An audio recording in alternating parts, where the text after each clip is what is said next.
In my family, preparation for Christmas would begin in September when my mum would cook her legendary Christmas cake.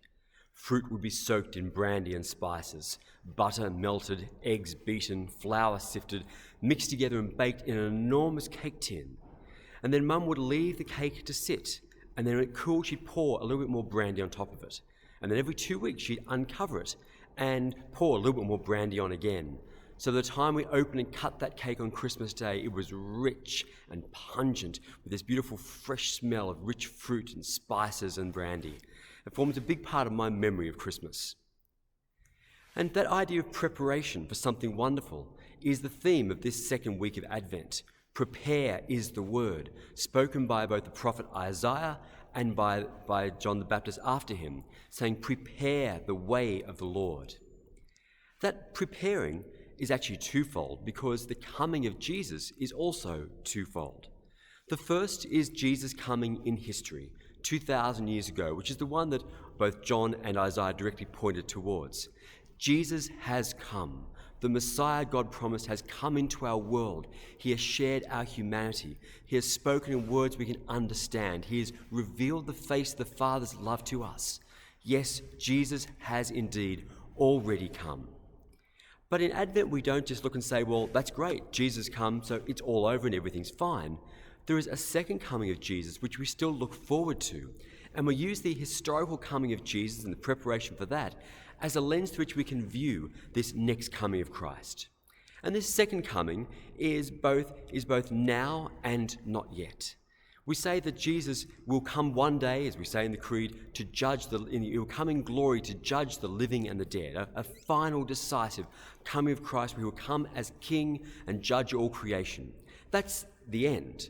But meanwhile, Jesus continues to come to us. He is still coming into our lives and coming into our world. And this is the one that we can actively prepare for and enter into and celebrate. Because Jesus' coming is not just a piece of history 2,000 years ago, it's a reality now. Jesus can come to us, come into our lives, our hearts, our world, here and now. And don't we need him now, perhaps more than ever? So those words, prepare the way of the Lord, are important for us. How do we prepare the way for the Lord Jesus to come to us now? I'd like to suggest that one very important way is simply making some space for stillness and silence. And we have to do that very intentionally because this is such a busy time of the year. There is so much going on. All the end-of-year events with our work and our schools, all the preparation for Christmas with all the cooking and shopping and end-of-year parties. So there's lots of good things. We want to do all of those. We need to also make some quiet space just to be alone with Jesus. And perhaps to speak the words of that beautiful hymn which we begin to hear during Advent. O come, Emmanuel.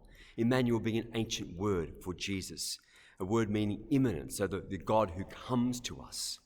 But if that's not a word that feels familiar enough to you, just make the prayer even simpler and say, come, Lord Jesus, and invite Jesus into your life.